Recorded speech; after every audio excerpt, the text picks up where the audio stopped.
Por favor, siéntate.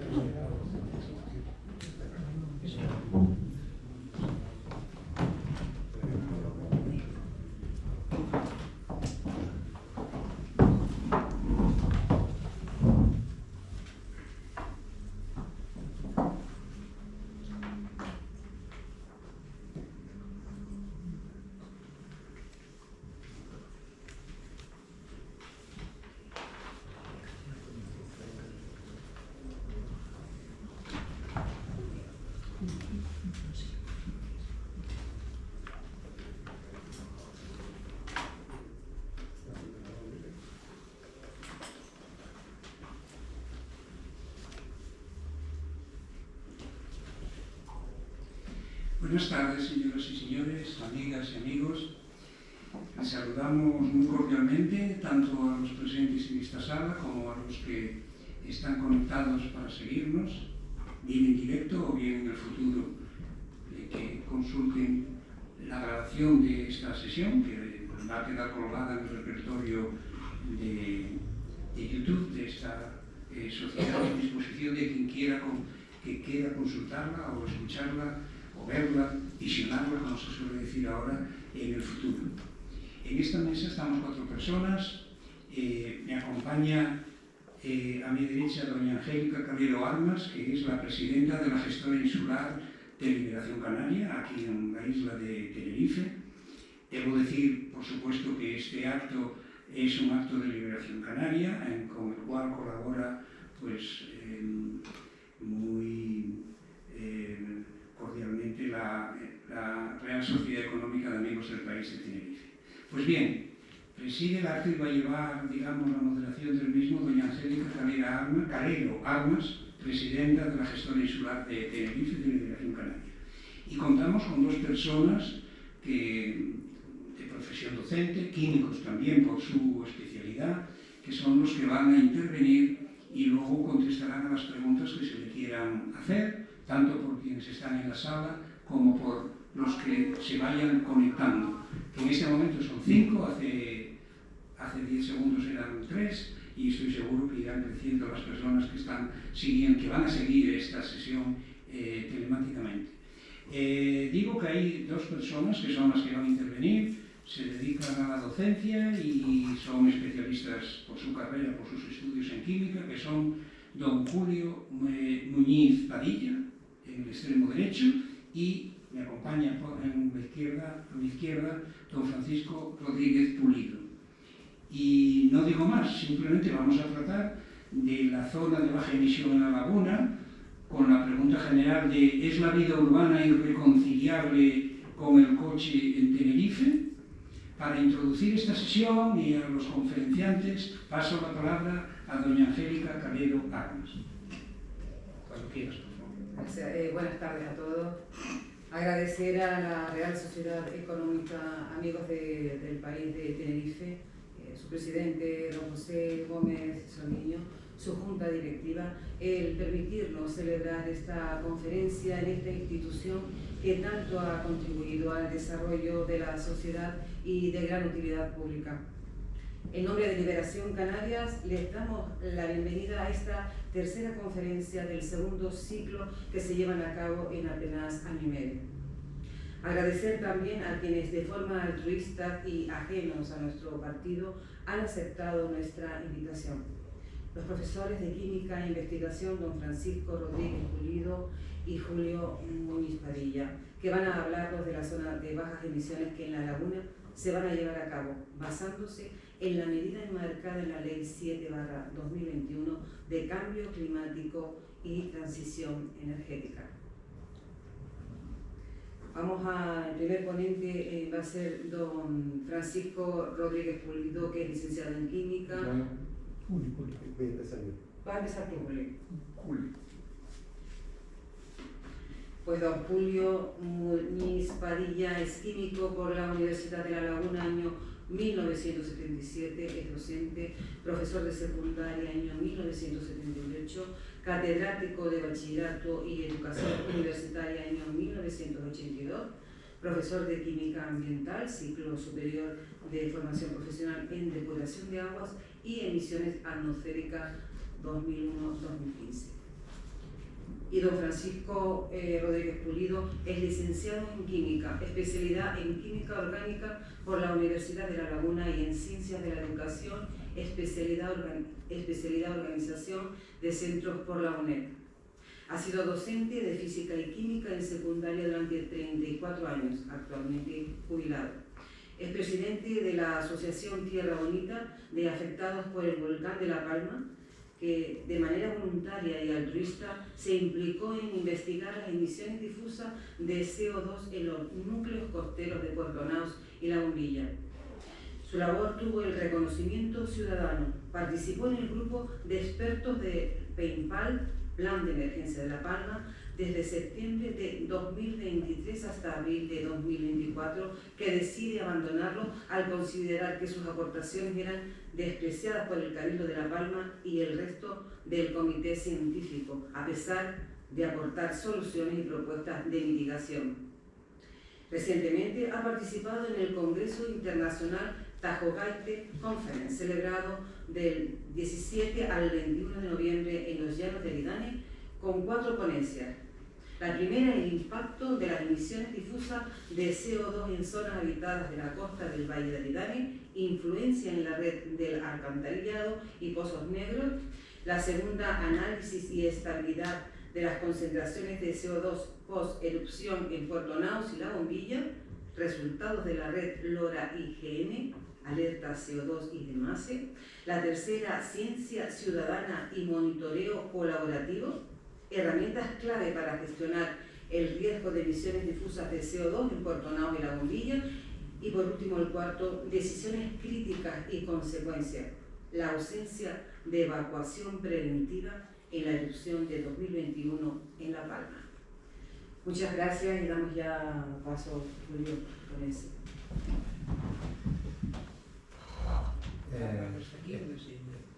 ¿Dónde prefieres, Julio? ¿De aquí o de después? Prefiero de pie. Estoy acostumbrado, como todos los buenos maestros, a dar clases de pie. Yo durante 38 años que di clases, me parece que nunca me senté. Y si me sentaba es porque los chicos se habían portado muy mal. Gracias por haberme invitado. Gracias por haberme invitado a esta conferencia y gracias por estar en un sitio tan bonito. Yo creo que es el lugar más bonito donde yo alguna vez he hablado, ¿no? Voy a empezar esto, lo sigo, ¿esto cómo se pasa? Aquí. Voy a ir rápido. Mi intervención se va a centrar en aspectos básicamente físicos y químicos. ¿Por qué? Yo creo que la divulgación es un derecho esencial de la ciudadanía, ¿no? Si no sabemos, si no tenemos conocimientos científicos, a veces tomamos decisiones erróneas o no tomamos ninguna decisión cuando hay que tomarla. Y aunque se habla mucho de ciencia, y no quiero decir que los científicos tengamos ese monopolio, hay que distinguir lo que es la divulgación científica de lo que son las charlas, que muchas veces coinciden exactamente en el objeto, es el mismo, pero hay unos matices que son los que realmente dan la diferencia. Los matices son la escala de magnitud. Estamos acostumbrados a decir, tenía un montón de dióxido de carbono. ¿Cuánto dióxido de carbono? Y realmente el dióxido de carbono no es ningún problema. Pero decimos, que hay un montón de dióxido de carbono. Y con ese cuento de que creemos que es muy malo porque ya no lo han dicho, desalojan, por ejemplo, La Bombilla o Puerto Naos, a pesar de que los niveles de dióxido de carbono pueden ser hasta 100 veces superiores que los que hay actualmente en esos sitios, sin que produzcan ningún efecto para la salud, porque no es un gas tóxico. No es igual tampoco un gas tóxico que un gas irrespirable o incluso un gas que puede ser malo para la salud, pero nos lo meten todos en el mismo saco. Y cuando hablamos de efectos invernaderos, gases tóxicos y tal, creemos que es lo mismo, y no es lo mismo ni mucho menos, ¿no? Por ejemplo, en Tenerife, los niveles de dióxido de carbono o en cualquier lugar del mundo no son en principio malos para la salud, evidentemente tienen un problema enorme en relación a la deriva de la temperatura y del clima en el planeta, pero no son malos para la salud, y en cambio sí lo pueden ser los niveles de óxidos de nitrógeno y tal que tenemos en la calle San Juan, una de las calles más contaminadas que hay en la isla de Tenerife y especialmente en la laguna. Yo con mis alumnos del ciclo medíamos con frecuencia los niveles de monóxido de carbono, no de dióxido de nitrógeno, que son complicados, pero el monóxido de carbono, que es un tóxico muy grave, ¿no? Muy venenoso, y en la calle de San Juan son altísimos, porque encima con la curva esta que hicieron, es decir, hay una serie de cosas que si el gestor tuviera una información científica importante, a lo mejor no haría, como hacer un atasco en esa calle donde los coches se acumulan y obligar a toda la circulación de la laguna a pasar por ese sitio tan estrecho donde hay tanta contaminación y además donde los vientos no liberan los contaminantes. La frecuencia, también estamos acostumbrados a decir que hay siempre, que nunca, jamás y tal. Esos son problemas que los científicos no podemos decir. ¿Cuál es la frecuencia realmente de un suceso? ¿Es tan preocupante los problemas de calimas en Canarias? ¿Qué es más preocupante? ¿El problema de la calima o la frecuencia aumentante que tiene? Pues esos son aspectos que nos diferencian lo que hablamos con cierto rigor científico de las personas que hablan, pero que a lo mejor ese matiz no lo quitan. Los absolutos y los relativos, malos o buenos, ¿no? Es que ayer, o no me acuerdo, hablaba de una amiga y dice que comer carne de res es malo para la salud, produce cáncer. Y bueno, depende, ¿no? Si tienes la desgracia de no poder comer nunca carne porque no tienes tu dinero, no te da para nada, no creo yo que comer un poquito de carne te vaya a afectar la salud, quizás lo malo es lo contrario, ¿no? Y lo más preocupante de los problemas ambientales es el reduccionismo. El asunto ambiental es un problema complejo. No hay una relación lineal entre causas y efectos. Y cuando estos problemas complejos los queremos resolver con un titular, normalmente metemos la pata.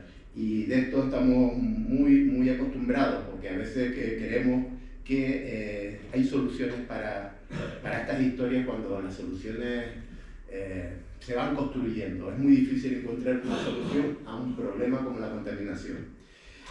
Voy ahora a distinguir los gases, las emisiones de gases. Todos nos preocupan las emisiones de gases, todos sabemos que los coches emiten gases, pero hay muchísimas diferencias en emisiones de gases, ¿no? O emisiones a la atmósfera, que no son todas iguales. Por ejemplo, las emisiones de ondas electromagnéticas son emisiones atmosféricas y muchas veces no las tenemos en cuenta y a lo mejor son más problemáticas para la salud que las emisiones de un viejo coche que tiene un antiguo agricultor que va a coger papas y le hace falta y que ahora solo vamos a prohibir porque le van a aplicar una norma de que en su sitio no puede tener ese coche viejo de gasoil que ni siquiera tiene letras, ¿no? Los gases invernaderos son los que están moviendo a toda la sociedad. Los gases invernaderos evidentemente producen un cambio, están produciendo un calentamiento global. Dicen que a nivel del planeta en estos momentos hablamos de 440 centímetros cúbicos en un metro cúbico, es decir, un poco más de una cuarta, una media de vino dentro de un metro por un metro de aire, es lo que hay de dióxido de carbono. Pero yo aquí en Tenerife nunca medí más de 250 partes por millón. ¿Por qué? Porque estamos rodeados de mar, que es un enorme sumidero, estamos rodeados de vegetación y por lo tanto los niveles de CO2 cuando hablamos tienen que ser referidos a todo el planeta. Entonces eso es importante porque a veces nos echan a nosotros, a lo mejor tenemos que hacer unos sacrificios enormes cuando a lo mejor nuestros niveles de dióxido de carbono locales son muy bajos. Pero bueno, es un gas que tenemos que reducir y efectivamente tenemos que empezar a frenar este desarrollo en que todavía seguimos quemando mucho combustible fósil, ¿no? También un gas invernadero, el metano. Aunque las pobres vacas le hemos estado echando la culpa de que el metano es debido a las vaquetas, son más bien anecdótico que otra cuestión, Pero sí es verdad que la agricultura tiene un papel importante en el metano, pero las grandes fuentes de metano no es ni las vacas ni la agricultura, es todos los materiales orgánicos que han sido arrastrados por las grandes escorrentías y que están enterrados en el fondo del mar, que están fermentando de una manera anaerobia y están saliendo. Hasta hace poco, cuando la temperatura del mar era un poquito más baja, era difícil que se saliera porque el metano se mezcla con el agua y da lugar a un compuesto que es poco volátil, pero desde el momento que la temperatura sube empiezan a salir a la atmósfera. Y eso sí es un problema, porque cuando más metano sale, más se calienta, la Tierra se vuelve como un edredón, es más opaca a que escapamos la temperatura. Piensen que la temperatura de la Tierra es de la propia Tierra, o sea, nosotros somos los que nos calentamos, ¿no? Como una manta, ¿no? Entonces, el problema del metano es un problema grave, pero el problema del metano tampoco está en nuestras manos de entrada hacerlo, aunque la fuente más importante de metano que hay aquí en Tenerife es el basurero, son los basureros. Aquí no tenemos arrozales ni cuestiones estas que sí generan mucho metano, pero sí tenemos un PIRS que ha enterrado mucha basura, o tenemos un palmetum, que es una fuente de metano. Porque el palmetum, todo el mundo sabe que fue el Lazareto y después el vertedero Santa Cruz, se le enterró, cosas que se copiaron de lo que hacían los alemanes hace muchos años, que ya no lo hacen. Y aquí en cambio lo hicimos y pues ahí tenemos una fuente de metano que va a estar mucho tiempo. El metano, otra fuente de metano, pues hombre, decir que la escasa ganadería que tenemos en Canarias es la causa de nuestra contribución al metano, es como, en fin, enseñar a nadar a un pescado, ¿no? Gases procedentes, bueno, el vapor del agua es un gas invernadero enormemente importante, pero afortunadamente el vapor de agua, a diferencia del dióxido de carbono, solo está en la atmósfera una semana, 10 días. En cambio, el dióxido de carbono está 100 años. Ese es el verdadero problema. Que aunque nosotros ahora, digamos, ya no respiramos, nos cerramos la boca, cerramos todo y tal y cual, los niveles de dióxido de carbono no van a bajar, porque ya están, tenemos que esperar mucho tiempo. Ese es el verdadero problema que hay. Gases procedentes de la incineración. Eso sí que es un problema grave, y muy grave, porque a pesar de que aquí tenemos el PIRS en Arico, que menudo paquete le mandaron a la corporación municipal, que imagino que se lo querrá quitar de encima, pero ahí, ese sí es un problema grave que tiene la isla de Tenerife. Tenemos todas las islas, ¿qué hacemos con nuestras basuras? Si las enterramos producen metano, y si las quemamos producen dioxinas.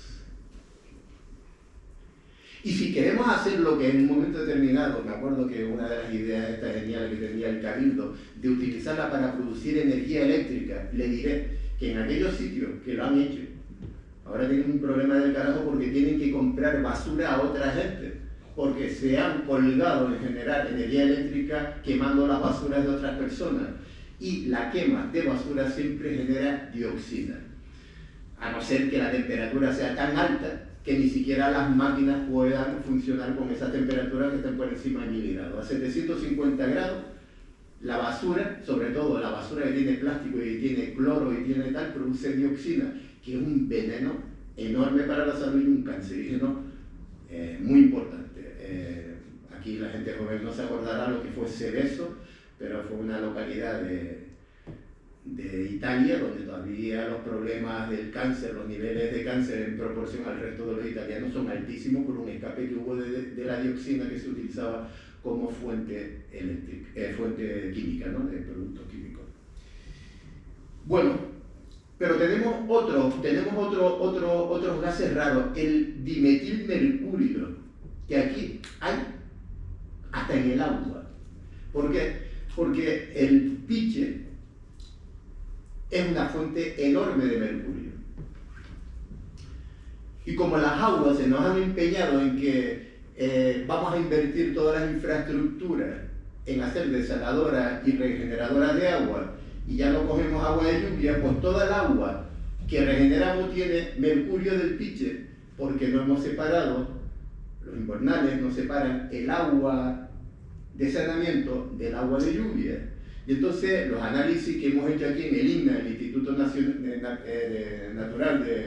y de la Agricultura, que está aquí en el CSIC, tenemos niveles de 55 picogramos, es una cantidad pequeña, pero bueno, de mercurio en el agua que le damos después a los agricultores a través de Valten para regar. Y tiene mercurio. ¿Y cuál es el problema? Porque la gente no se lo cree, pero los análisis los tenemos y los vamos. El que lo quiera ver, ya saben, van ahí y le preguntan los niveles de mercurio, aunque los nieguen. El mercurio está en el agua de regeneración, el agua regenerada. Pero el mercurio, cuando riego, son unas bacterias que están en el campo, las que cogen el mercurio y lo transforman en dimetilmercurio, que es un gas. Y resulta que empieza a pasar al aire.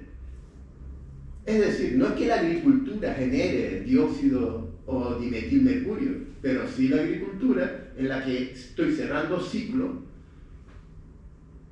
donde el agua de Édar se pasa a una regeneradora, que a su vez después la venden, Valten, y le dicen a la gente, le llevan una tubería negra muy cómoda y tal y cual, y con esto riega tú.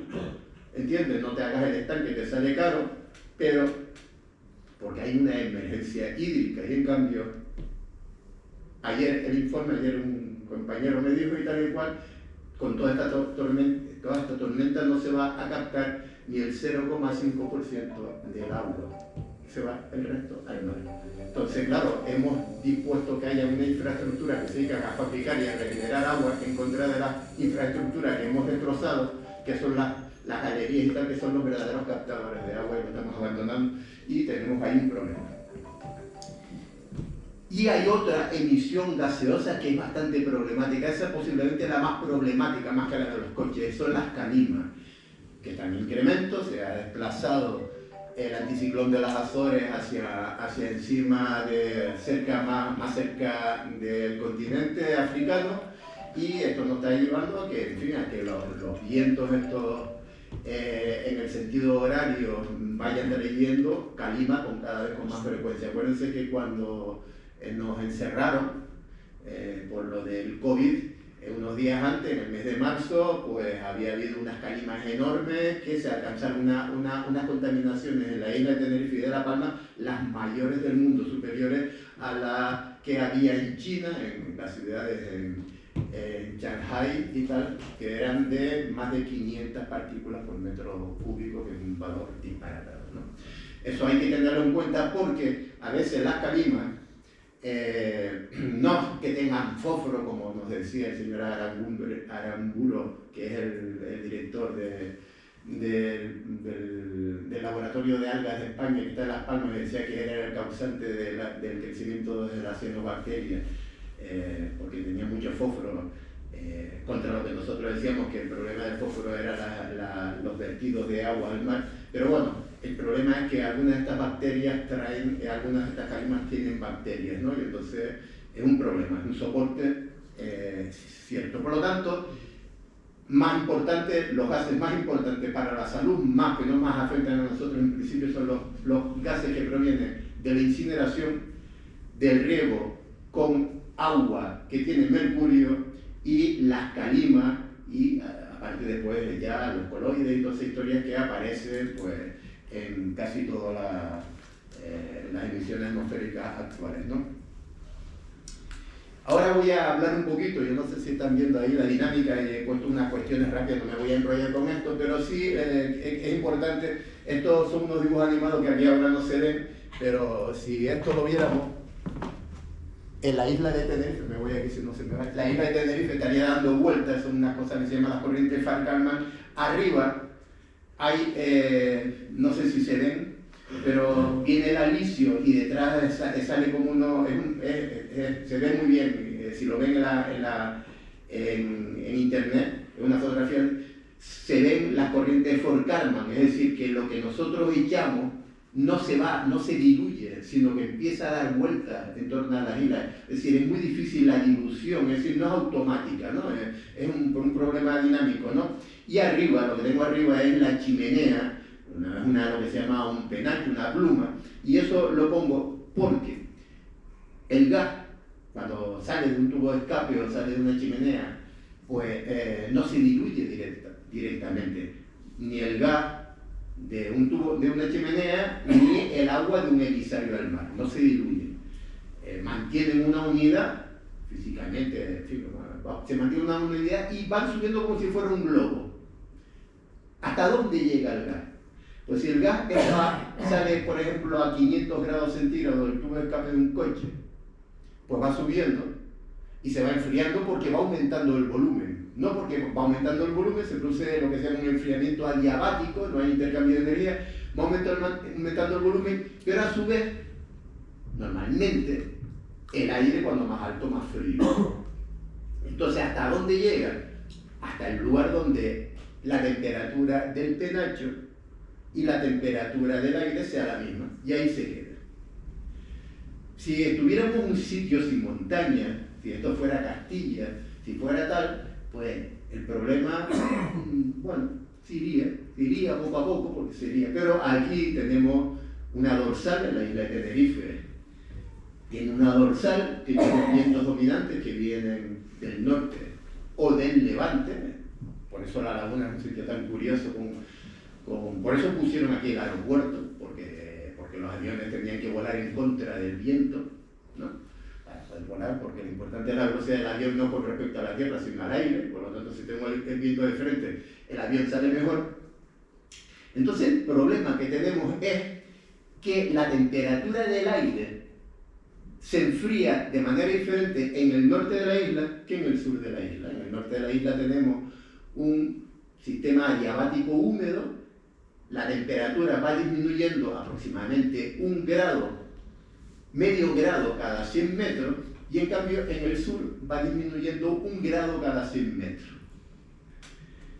Eso quiere decir que en la isla de Tenerife, en el norte, cuando tenemos humedad y tal y cual, la temperatura oscila menos que en el norte, que en el sur. Eso va llevando los gases hacia arriba. ¿Y eso qué quiere decir? Que a los 800 o 900 metros los gases llegan a un lugar donde ya la temperatura del penacho es prácticamente la misma que la del aire.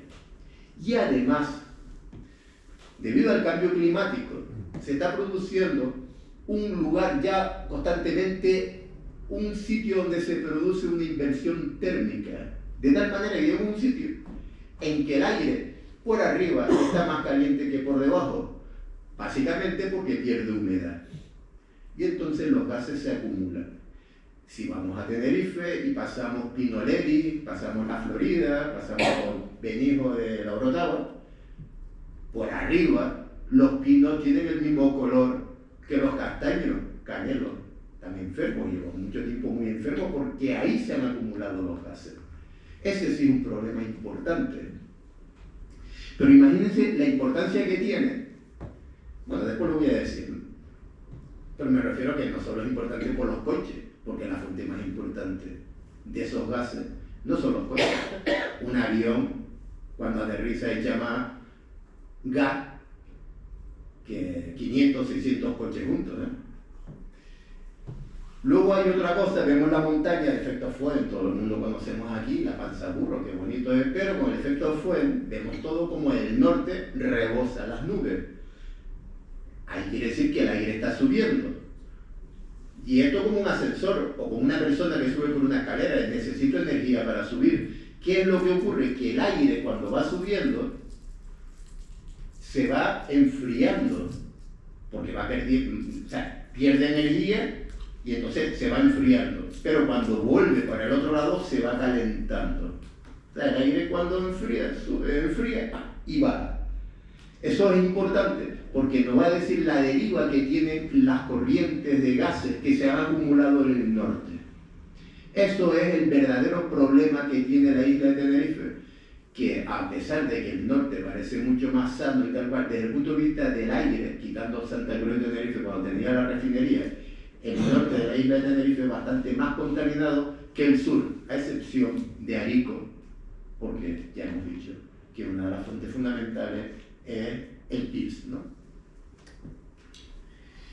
la corriente de Frank-Kármán, esta que digo, hacen que los gases, incluso cuando se diluyen, lleguen arriba, aunque ya llegan arriba y ya pasan la cresta, no se van tan rápidamente debido a la fuente, al aire que viene del norte del alisio y que empieza a generar unos torbellinos. Todo el mundo sabe que cuando pasa delante de un barranco y se va con una lancha, el mar rola los vientos, y si estamos navegando y empieza a dar cuenta, pues eso lo tenemos y eso hace que sea muy complicado la difusión. Es decir, la isla de Tenerife, o las Islas Canarias en general, pero Tenerife, que es la más alta, no tiene nada que ver con la península ibérica cuando hablamos de gases. Y eso hay que tenerlo en cuenta, o sea, no tiene nada que ver con un continente. Y por eso, como veremos al final, por eso me imagino que Abajo hablará mejor que yo de esto, las Islas Canarias respecto a las emisiones de gases, por los convenios de Ginebra y por la propia directiva europea, están exentas. Es decir,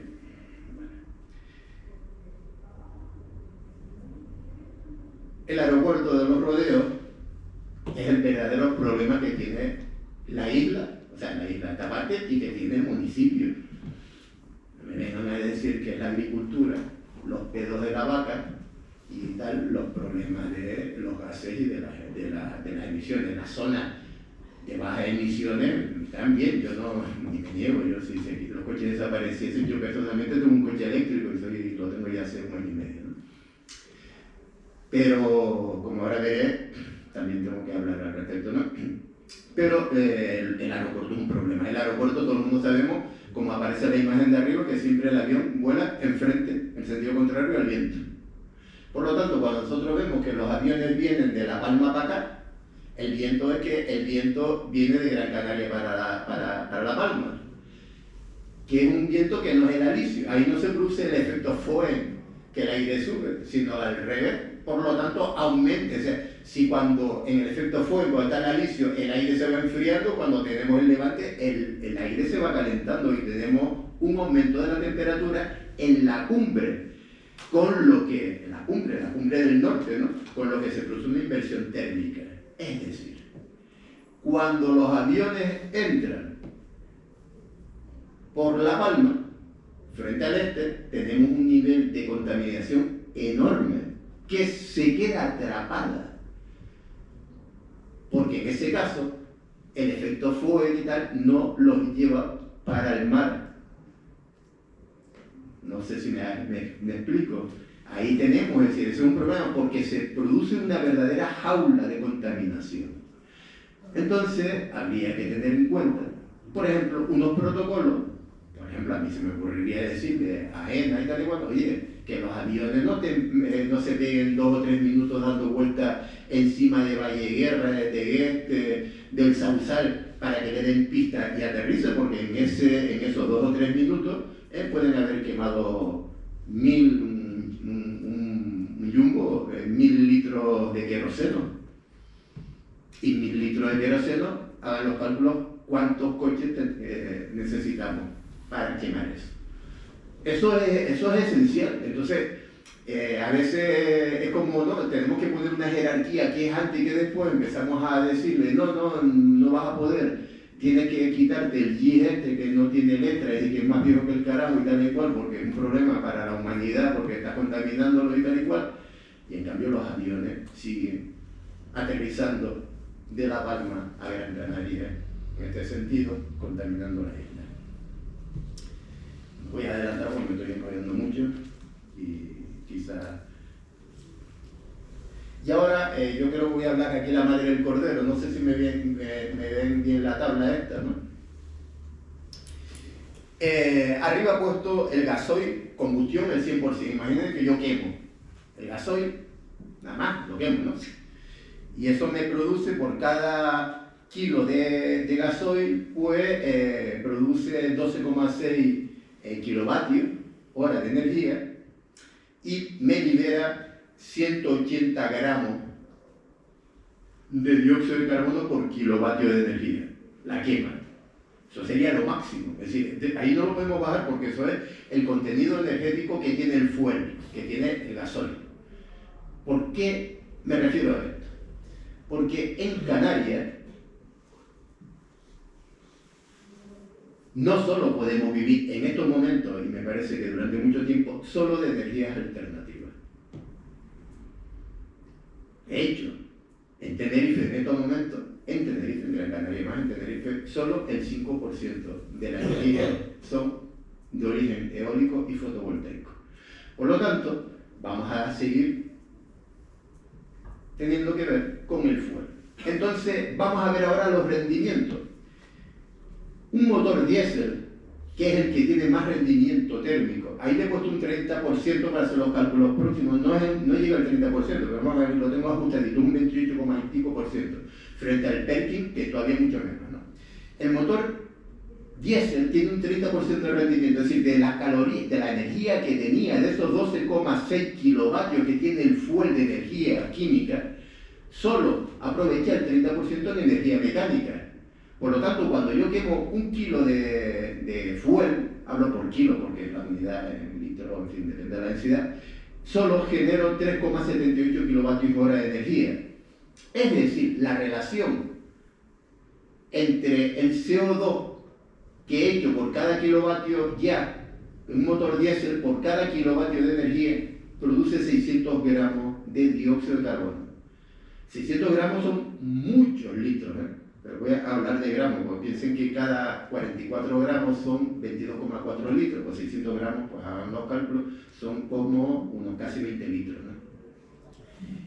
El alternador tiene una proporción, un rendimiento del 70%, es decir, si yo le meto 100 unidades de energía, el alternador me da 70 unidades de energía eléctrica.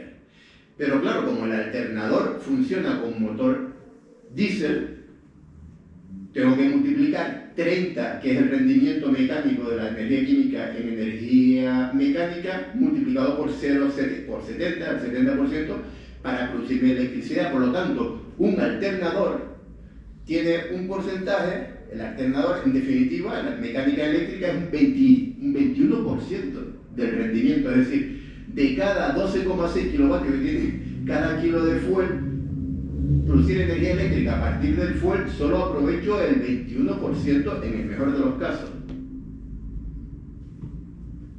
Es decir, la central térmica de gasoil, la que tenemos en las Caletillas, tiene un 21%, y en la de Granadilla, el grupo de metano tiene un poco más, pero un problema del carajo, que no lo podemos parar cuando tenemos muchos molinos girando, entonces tenemos que parar los molinos porque no se pueden parar las turbinas. Por lo tanto, el metano no es la solución, aunque tampoco creamos que va a tener un rendimiento muy superior. El mix canario, que está pensado para tener el 30% en los próximos años, quiere decir que tiene un 30% de energía eólica y fotovoltaica y un 70% de energía de gasoil. Por lo tanto, el rendimiento global pasa a ser, lo tenía por aquí apuntado, un 24,7%.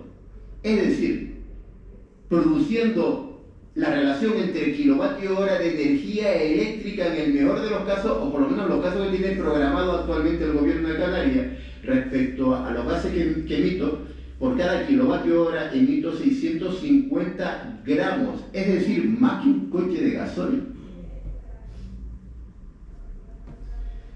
Si llegamos a la acumulación, porque el problema de la energía es que la energía funciona muy bien, la energía, yo en mi casa en Fuerteventura no tengo, mandé al carajo un ERCO hace tiempo, funciono con paneles, pero en mi casa solo, ¿no?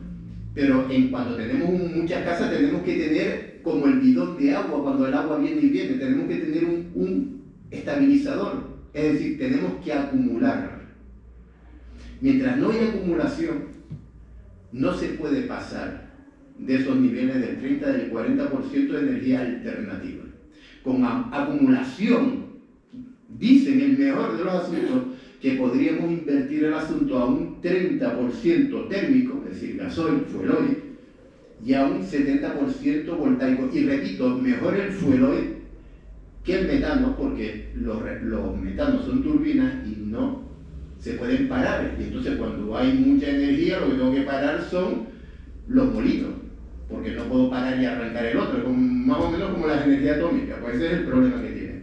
Es decir, vamos a verlo, en el mejor de las perspectivas, en estos momentos, yo conseguiría, en el caso máximo que puedo establecer en Canarias, que por cada kilovatio hora de energía eléctrica produzco 250 gramos de eso, en el mejor de los casos. Evidentemente, en ese momento, yo ya empezaría a cuestionar si realmente los motores eléctricos me van a reducir menos energía, me van a reducir las emisiones que los motores térmicos.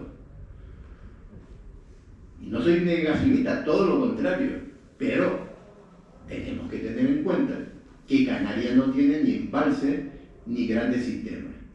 El embalse Chira-Soria se pretende que haga eso, pero la acumulación tiene un rendimiento, cuando es de bombeo, de un 50%, 70% que es el rendimiento de la bomba eléctrica y 70%, un poco más, que es el rendimiento de la turbina, 70 por 70, 49.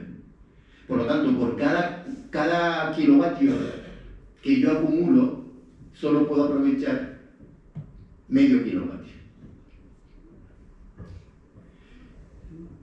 Alternativas a la acumulación las hay, pero todavía aquí ni se nos piensa, porque es un ELCO especializado en el antiguo sistema de bombeo y de presa, el que nos dice, no, aquí cómo vamos a fabricar hidrógeno.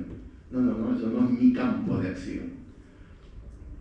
Y aunque las universidades le dicen, oye, podemos fabricar hidrógeno porque el hidrógeno a partir del agua del mar se puede fabricar metiendo dos cables dentro del agua salada, y da igual que haya mucho o poco, ahí no es importante la sincronización de la energía, producirá más hidrógeno, y los hidrógenos sí se puede a través de lo que se llama células de combustible ser una alternativa. Es decir, ¿hay alternativas? Sí, claro que la hay.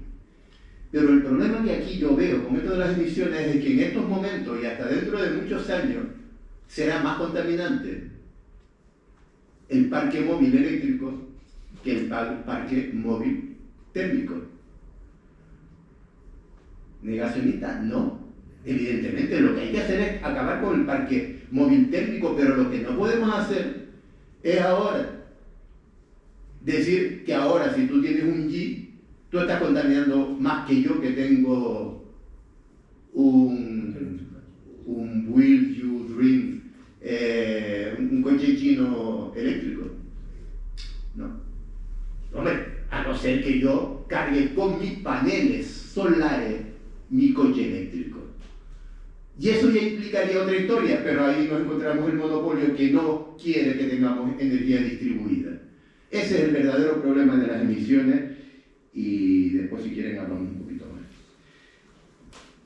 ¿Cuál es el mayor contaminante de Tenerife? El Consejo Insular de Agua de Tenerife es el mayor contaminante de Tenerife, más que el aeropuerto y más que la refinería. Y no lo digo yo, lo dicen ellos.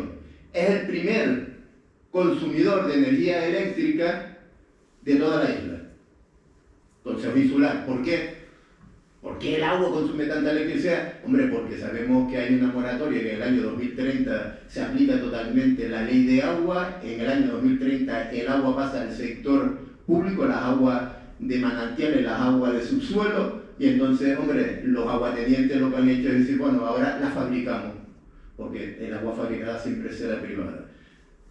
Hemos, ahora mismo, ¿qué pasa con todo el agua que mira que ahí siempre en Canarias ha habido años duros, años? El cambio climático no implica que vaya a llover menos en las Islas Canarias. ¿Qué modelo dice eso? Ninguno. A lo mejor llueve, más devuelve, pero ¿por qué no estamos acabando? Seguimos haciendo infraestructuras para captar agua. ¿Por qué no recargamos el acuífero?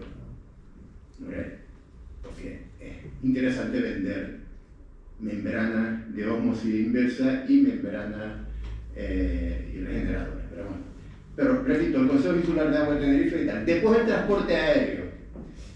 El transporte terrestre privado es el tercero, efectivamente. también era un problema, menos mal que le pusieron los recuperadores de energía bajando, porque lo que era un disparate es cuando no tenían recuperadores de energía bajando. La agricultura es el 23%, claro, donde hay agricultura, por eso donde hay agricultura es el 23% de las emisiones en todo el mundo. Y la industria, en ningún lugar del mundo es la primera causa de emisiones de gases.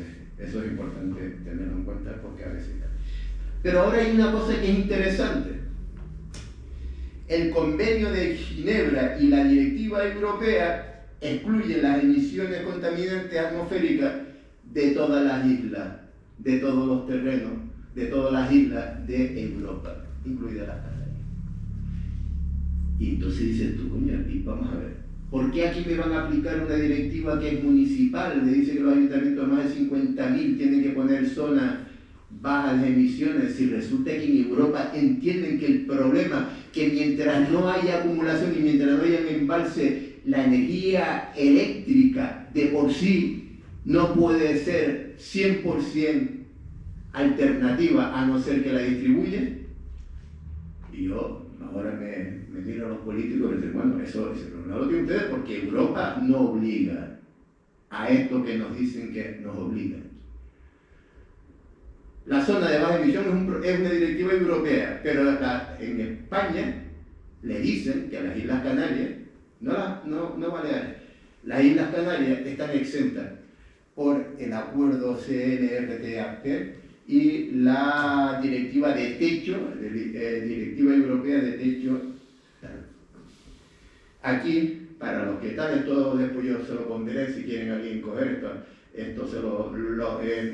ustedes entren en Julio Muniz Padilla, todos juntos, juliomunizpadilla.com y tienen esto, para el que quiera ver todas estas normas, ya pongo todas las normas que actualmente a fecha de ayer o de antier existían, no sé si han sacado uno en estos días, y como esto, Paco va a hablar de esto sobre lo que es el convenio, los municipios, las leyes, toda esta historia, no voy a pisarlo. Lo único que diré es que, bueno, que saben que la ley está bien en un momento, en un sentido, porque no solo se refiere a las emisiones de dióxido de carbono, sino se refiere básicamente a las emisiones contaminantes de nitrógeno y todo eso. Eso sí, o sea, yo admito que haya que tener un coche de gasoil, pero, hombre, no echando humo y no contaminando como muchos coches de gasoil contaminan. Bueno, con esto termino y después, si quieren, les puedo contestar lo que yo pueda, claro. Muchas gracias.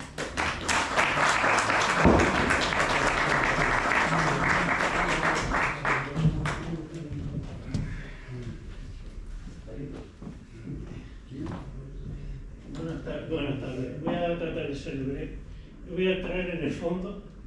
Y el problema de la zona de baja emisión es un problema técnico, pero un problema jurídico bastante complejo. De hecho, Barcelona aprobó en 2020 la ordenanza de zona de bajas emisiones y el Tribunal Superior de Justicia de Cataluña, una demanda lo anuló en 2022.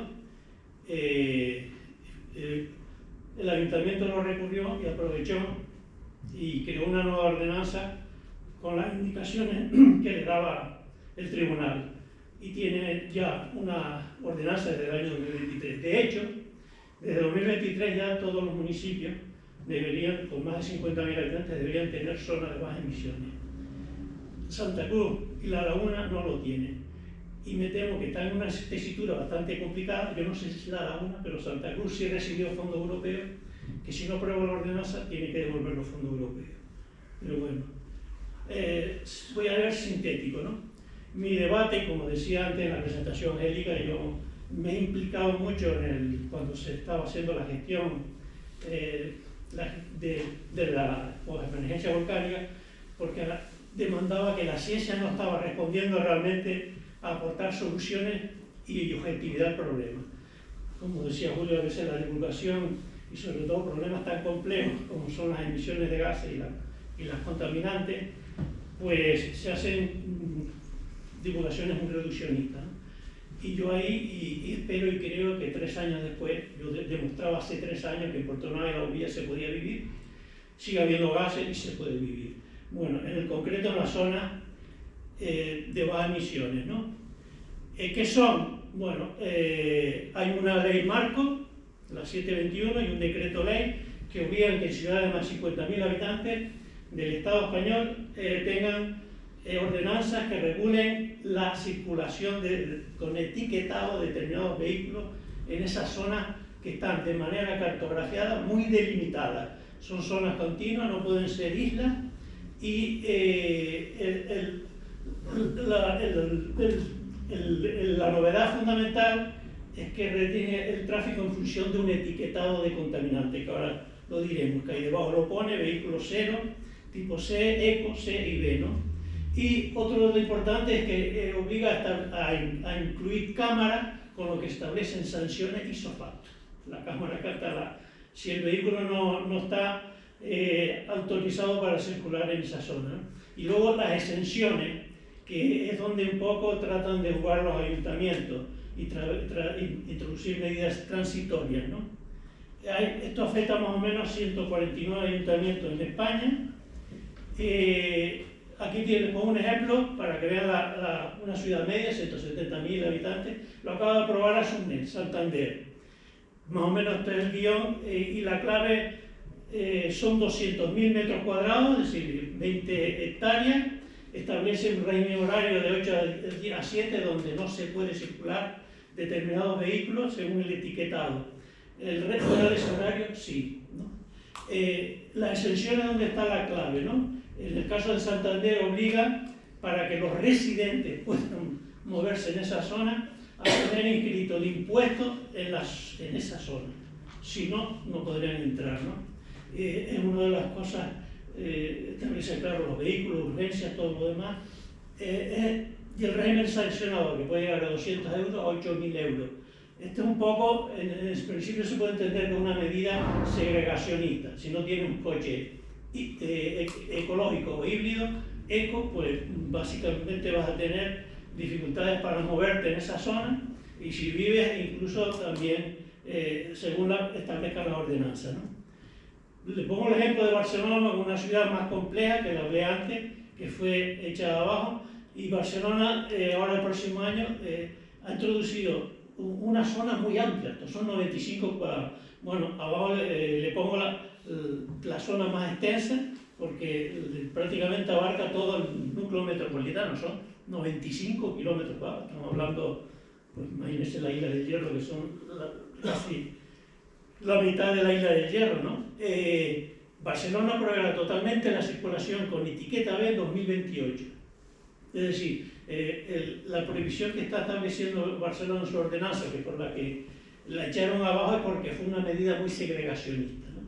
Es decir, era muy de repente, te está sacando del vehículo que crea un conflicto social y económico muy grave, ¿no? Y prevé introducir ya en 2028 la supresión total de vehículos de etiqueta B, ¿no? Para que se hagan una idea, las etiquetas se las conocen, ya cualquiera las puede tener. La cero, la etiqueta C verde, la amarilla, y con los coches sin categoría, ¿no? Hay luego una categoría de coches que son los coches históricos, es decir, que por ejemplo en Santander los coches históricos pueden circular, y son coches más antiguos, con más de 20 y 30 y incluso 40 años, ¿no? Que se les da esa categoría con unas condiciones de límite de circulación, ¿no? La pregunta, ¿es justo restringir a un residente con coche sin etiqueta que lo usa una vez por semana? ¿No? Por ejemplo, es una pregunta. Básicamente yo tengo aporto más preguntas que respuestas, ¿no? Porque en la ciencia, como decía pues también Albert, lo importante es nunca dejar de hacerse preguntas, ¿no? La realidad de la laguna, ¿no? La laguna prevé, y no lo sabemos, hay un documento de 500 páginas ya. Santa Cruz tiene un proyecto técnico aprobado, la laguna, al menos que sepamos, no, pero tiene un problema importante. Atraviesa una autopista con un índice media diaria de tráfico de 110.000 vehículos. Es un dato que no hay que olvidar. Y tiene el aeropuerto de Los Rodeos con una operatividad altamente significativa y que hace una aportación a la contaminación, que ahora les daré más datos, importante, ¿no? la zona de bajas emisiones no tiene en cuenta la autopista ni el aeropuerto. Lo que sabemos, lo que podemos saber. Y sin embargo, como Julio decía, en los movimientos de los contaminantes hay dispersión y adhesión, la adhesión condicionada por los vientos, y eso es importante. Si la ciencia demuestra que en San Honorato, en el camino a la villa, las fuentes contaminantes más importantes no son las que se producen por el tráfico que hay allí, no tiene sentido que esas zonas sean declaradas zonas de bajas emisiones, ¿no? La laguna, de hecho, tenemos el casco que prevé darle el carácter de zona de bajas emisiones, 2 hectáreas, unas 7 hectáreas en camino a la villa, unas 5 San Honorato, también tiene en agenda el camino San Lázaro, ¿no? ¿Qué ocurre con puede una zona baja emisiones local ser efectiva si no regula este hecho? La contaminación originada por... perdón, se me fue aquí. Mire, el aeropuerto. Para que se haga una idea, en la operatividad del aeropuerto que se llama LTO, Landing and Takeoff, despegue y aterrizaje, que en los rodeos puede durar 15 minutos, la contaminación de un Boeing 737 es de óxido de nitrógeno, 16.300 gramos, ¿no? De un 320, no puse el ATR que está bastante, pero si lo comparamos con un turismo diésel, 0,08 gramos por euro. Para que se haga una comparativa, lo que en una operativa, un avión de estos niveles, de un Boeing 737, hace en aterrizaje de despegar en una operativa LTO, equivale a la emisión de óxido de nitrógeno de un coche que dé 2 veces y media la vuelta a la Tierra. Si estamos hablando de una fuente de emisiones de óxido de nitrógeno importante, los aviones. Y eso no tener en cuenta eso, porque la dispersión y la adhesión existe, y los gases no se quedan en su origen, ¿no? Ahí puse la fuente de esto. Bueno, otro dato importante, si vamos a las redes de calidad del aire del gobierno de Canarias, la laguna no hay redes en la laguna. Estas son redes que hay. Les pongo, estos son datos de hace poco, que había intrusión de aire sahariano, y esos niveles en naranja son de PM, de partículas de 2,5, que son altamente nocivas. Es decir, había un nivel de alerta, por ejemplo, la estación que está en el depósito Tristán en Santa Cruz, y ven que el nivel que acusaba era de PM5. De hecho, como decía Julio, la mayor preocupación de contaminantes en Canarias es más derivada de la cadena más frecuente de intrusión de aire sahariano. Y no, de los datos de 2024, no hay ninguna estación de las que yo recogí que tenga niveles de óxido de nitrógeno superiores a la media crítica, 86, 50 máxima, ¿no? Y un promedio de 11, 10, 16, que eso no es nada, no es nada. Estas son estaciones, la Vuelta a los Paros, el Depósito Tristán, García Escames, Parque La Gran, y curiosamente de la piscina municipal no recoge datos de óxido de nitrógeno, ¿no? Es decir, la contaminación de óxido de nitrógeno que tenemos en nuestra área metropolitana no es tan significativa, ¿no? A pesar de que siendo la fuente primaria, el tráfico rodado y el aeropuerto, ¿no?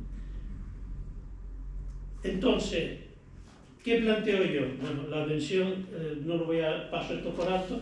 Es importante destacar eso, que en la contaminación hay que tener en cuenta no solo dónde están las fuentes, sino cómo es la dinámica de la atmósfera y a la hora de tener. Por ejemplo, si demostramos que si cerramos San Honorato y a los residentes, ¿no?, pero mantenemos y sigue el tráfico, la TF5 como logro de un aeropuerto, y que eso no disminuye la contaminación, entonces, ¿qué sentido tiene crear San Honorato, o hablo del Camino a la Villa, zonas de bajas emisiones, si el problema no es el tráfico? ¿Entiendes? Entonces, por eso la ciencia tiene que aportar solución y es importante la ficha técnica que se haga para declarar esta zona, que no la conocemos, ¿no? Después, al final, tengo unas opciones, ¿no? Lesiones de Europa. Mira, ejemplo, en Europa se echó abajo la zona de 2020.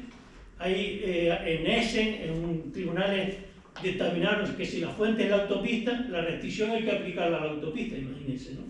si aquí se lleva a los tribunales y un tribunal dice que el problema no es por cerrar, limitar el tráfico en San Bernardo del Camino de Villa, sino el problema es la autopista, ya pues tenemos que limitar el tráfico en la autopista. Si ya de por sí tenemos una saturación de unos índices diarios de tráfico colapsado en la autopista, pues imagínense. En el caso de Londres, la expansión a zonas, esto fue un detalle, el crear zonas alternativas, zonas residenciales sin alternativa de transporte, creó una revuelta social. La legislación te obliga que si no ofreces alternativas, te lo pueden jurídicamente echar abajo. Este fue el caso de Londres, ¿no? Estos son el acrónimo en inglés de zona de bajas emisiones. Yo la propuesta que le planteo es lo siguiente. Bueno, el ayuntamiento va a tener prisa en aprobar la ordenanza porque si tiene fondos se los devuelve. Está pasado de fecha, tanto Santa Cruz como La Laguna. He anunciado hace poco, salió en octubre, que está muy avanzado los estudios, pero ¿dónde está la participación ciudadana? ¿Dónde está la ciencia ciudadana, ¿no? Yo planteo un tema para debate, que lo comentaba antes Julio, que yo lo quería hacer en Puerto Nuevo de la Bombilla, así que los vecinos sean quienes midan o recojan los datos de contaminación. Dice que Julio, esto no es fácil y cuando se mide traza es difícil detectar niveles de contaminantes de dióxido de nitrógeno o óxido de nitrógeno, ¿no? Pero la idea fundamental de la ciencia ciudadana es de dar democracia en los diagnósticos de las emisiones. Y en la declaración de ordenanza es importante el diagnóstico. Si el diagnóstico lo dejamos solo en técnico, a mí, como me pasaba con la PANO, si solo lo dejábamos a un vulcanólogo, pues los ciudadanos no se lo creían, ¿no? De que la historia, ¿no? La idea y la relevancia, ¿no? Entonces yo tengo una ruta estratégica, ¿no? Digamos, ¿no? Que de construcción, es decir, cuestionar el diagnóstico, conocer en qué se basa el diagnóstico para que las ordenanzas de La Laguna pretendan declarar zonas bajas de emisiones, las que públicamente ha dicho, ¿no? Una ruta pedagógica fundamental. El vecino no es el culpable. Hay generar una campaña informativa y hacer partícipe a la ciudadanía sobre el impacto real de las fuentes externas, es decir, como lo dije antes, cerrar San Honorato y Camino de Villa realmente va a evitar el problema, porque la zona de bajas emisiones, en su objetivo primario, les diría algo, estoy de acuerdo, es crear un entorno limpio. Imagínense lo que llevamos décadas viviendo en La Laguna, lo que ha significado para el casco, quitar el tráfico del casco, ¿no? En aquel entonces los comerciantes se quejaban cuando se estaban haciendo las obras de pequeñización, y ahora lo que más bien se está produciendo es una gentrificación de La Laguna, ¿no? Y la tercera ruta técnica es la moratoria. Se está haciendo en otras ciudades, se está animando a la población que de manera, y sobre todo al vecino afectado, yo sería un vecino afectado, pues estoy en el entorno San Honorato, solicitar una paralización. Moratoria en sí no, porque la ordenanza no se ha publicado. Una paralización que yo y termino con esto, lo baso en los siguientes puntos, ¿no?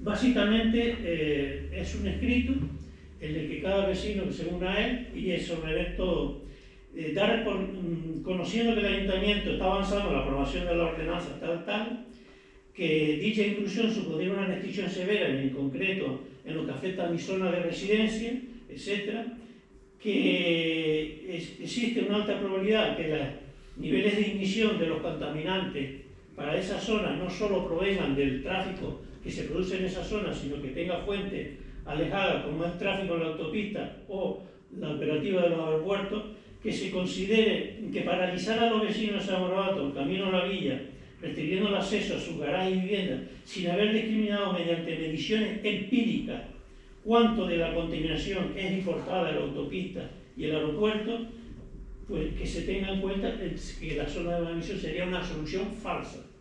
La ciencia ciudadana es una herramienta importante, y también pedimos que los vecinos participemos y que se posibilite la realización de campañas de monitorización independiente. Por lo tanto, yo le pediría al ayuntamiento y que los vecinos se unieran a 4 peticiones.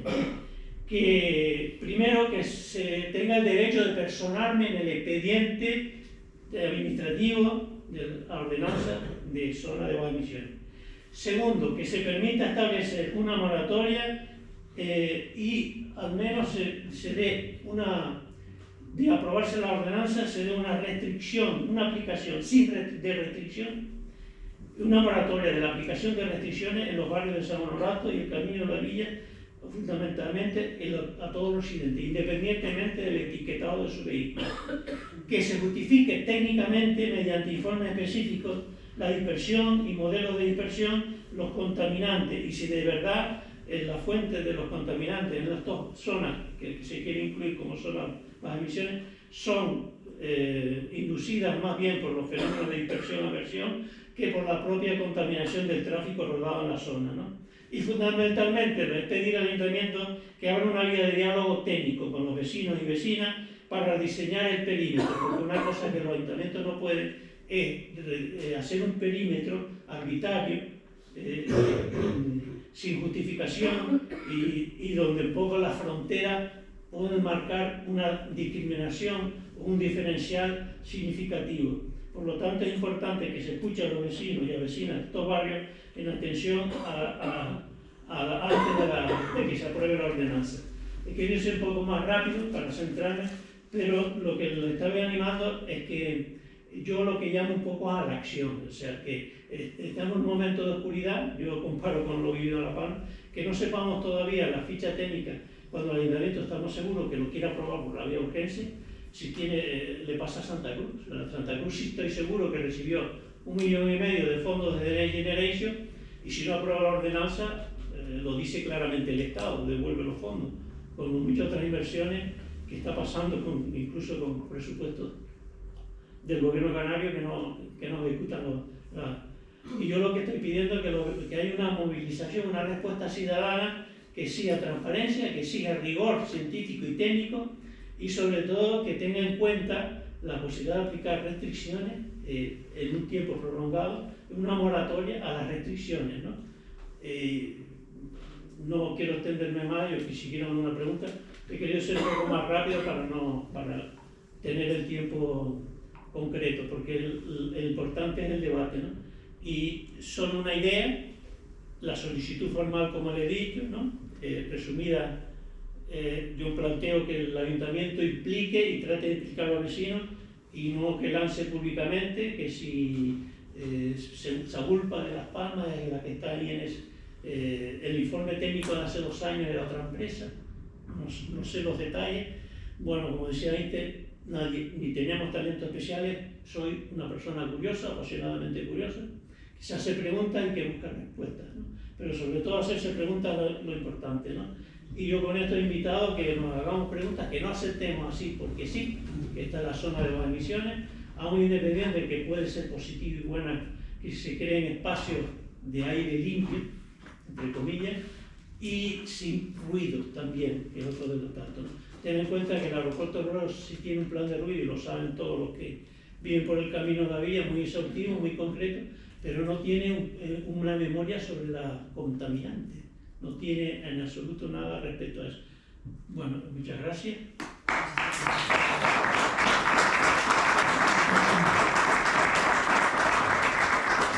Muchísimas gracias a los dos ponentes, creo que todos hemos aprendido, nos han sacado de muchísimas dudas. No sé si alguno de los presentes quieren hacer alguna pregunta al respecto, que nos respondan los científicos.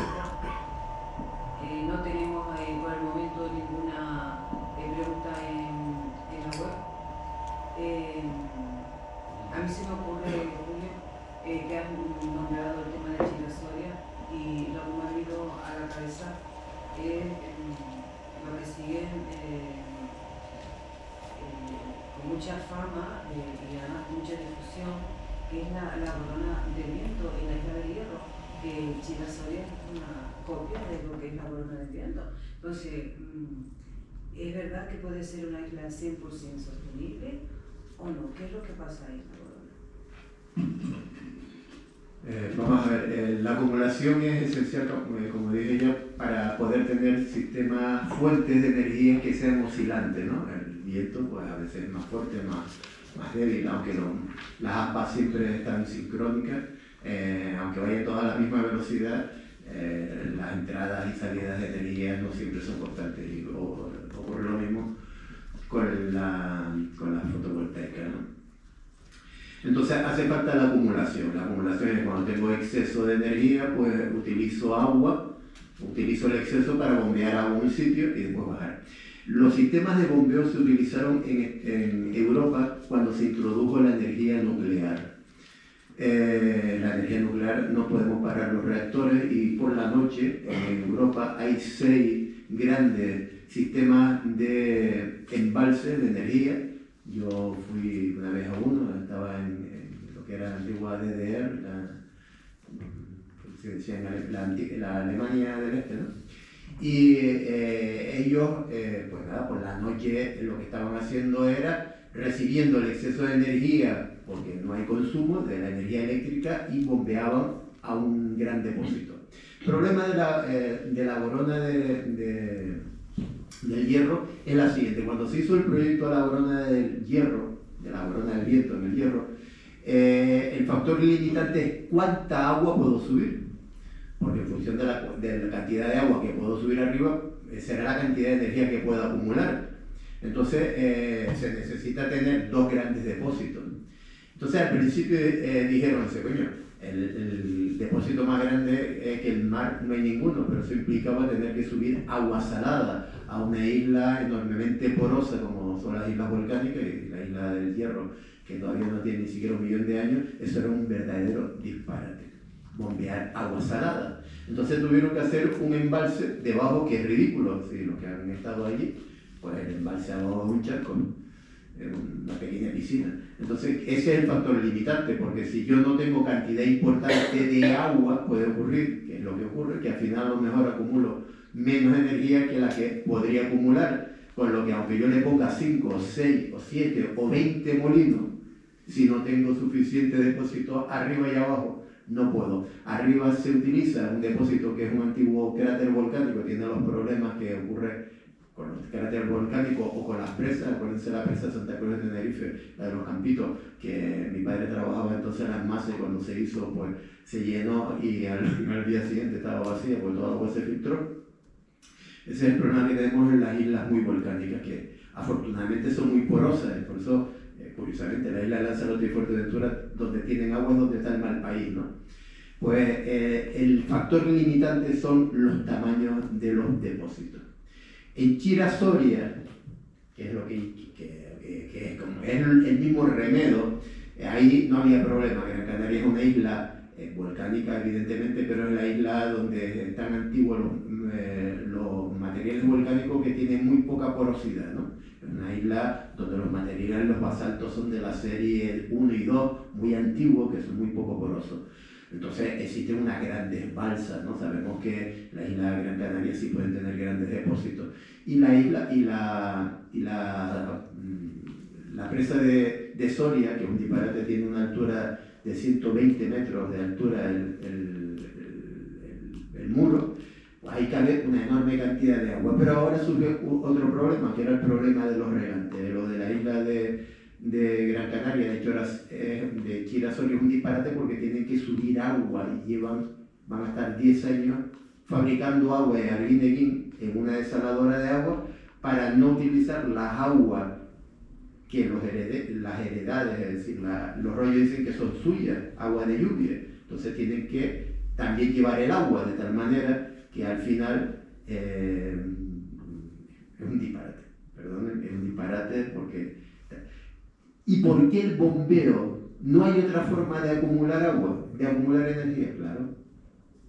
Antes dije, el hidrógeno y tal. Lo que ocurre es que la democracia, como decía Lenin, el imperialismo es fase superior del capitalismo. Es decir, tenemos un problema del carajo, las multinacionales nos ponen las normas.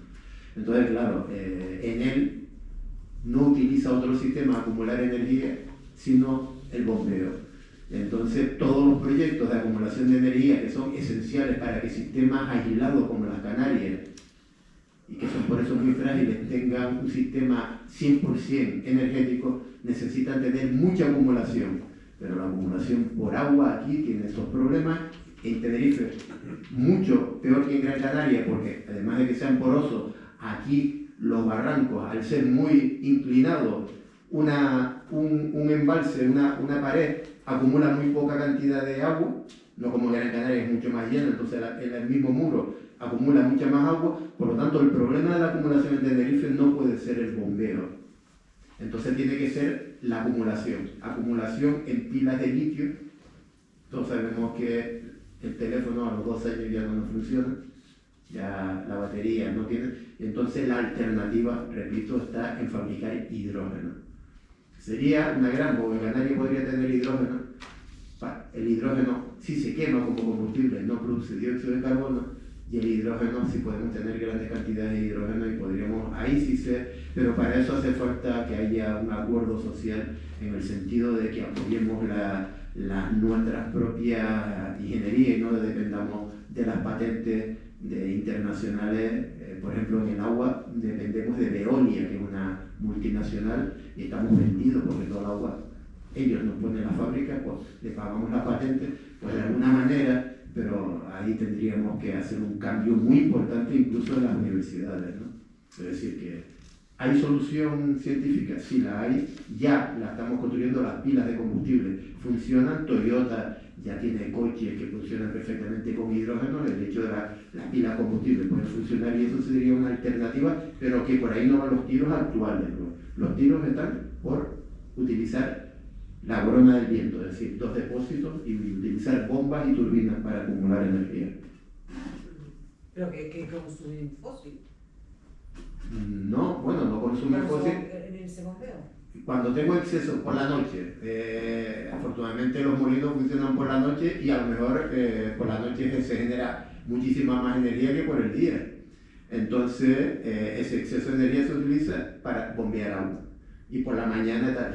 Fíjense que en la península ibérica hay ocasiones en que el 100% de la energía es alternativa. Pero claro, ellos tienen los grandes embalses. Es decir, que esa es una cuestión y por eso la ley, por eso Europa cuando vio la historia de la zona de emisiones, etcétera, y la contabilidad de los gases de efecto invernadero, sacó a las zonas periféricas, a las islas, de esa ley de emisiones de gases, porque que es muy difícil en una isla. Las islas somos desde el punto de vista energético muy frágiles. No es lo mismo, bueno, el apagón que ocurrió en España, en la península ibérica, no hace ni un año, ¿no? La caída que fue simplemente porque Francia, que fabrica energía nuclear, no permitía la conexión a Europa. Pero cuando más interconectadas estén todas las redes más sólidas, las fluctuaciones, es más fácil las fluctuaciones distribuirlas. Si somos muchos, nos toca menos, ¿no? Pero en Canarias tenemos un problema del carajo, un problema muy grave con la introducción de energías alternativas. Es decir, no que yo diga que no, claro que sí, pero tenemos que ver la acumulación sí o sí.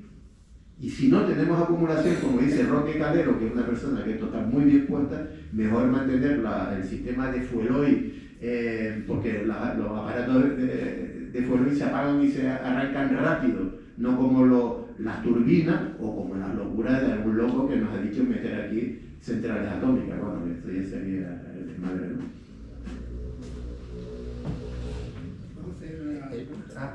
Sí, pero creo que había preguntado. En este caso, quiero recordar al señor Francisco, puso ahí una tabla donde describió la contaminación de un Boeing y la contaminación de un Airbus. Y luego aparece un vehículo, del cual además creo que recordar que se dijo una determinada contaminación en 2 vueltas al mundo. Pero bueno, con eso no consigo hacerme la idea. Preguntaría, por un lado, ¿cuál sería la equivalencia aproximada entre el tráfico de la autopista, básicamente cuando pasa por la laguna? No sé cuántos vehículos serán al día, pero ¿cuánta contaminación puede producir eso? Y que paran horas al día, en ese mismo día, con una media de tráfico aéreo que haya en el aeropuerto de Los Rodeos. Exactamente qué podría pasar si 10 aviones en Los Rodeos puede producir lo que está produciendo el tráfico diario. Sí. Eso por un lado. Y por otro, me interesa también saber si al final una solución efectiva, en el caso del aeropuerto, podría ser plantearse que los rodeos no es deseable desde el punto de vista de contaminación, y precisamente no se ha hablado de la contaminación acústica, que eso sería otro tema. Si realmente los rodeos solucionan más problemas de salud a la población de la laguna, que efectivamente estar cerrando algunos pueblos y de alguna forma también complicándoles la vida a sus vecinos.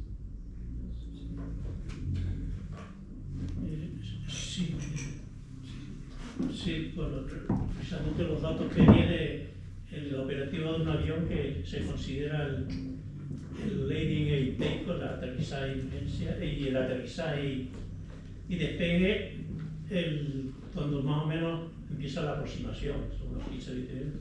Es decir, no solo en el propio aeropuerto, en la pista, ¿no? Está hablando en toda la operativa que ya empieza kilómetros bastante antes de lo que es la aproximación al aeropuerto, ¿no? Los datos sí están ahí, ¿no? Respecto a la contaminación de la autopista, habría que hacer extrapolación. La estadística dice 100.000 vehículos de promedio que atraviesan la estación de aforo del parque de los bomberos, ¿no? Se miden estaciones de aforo.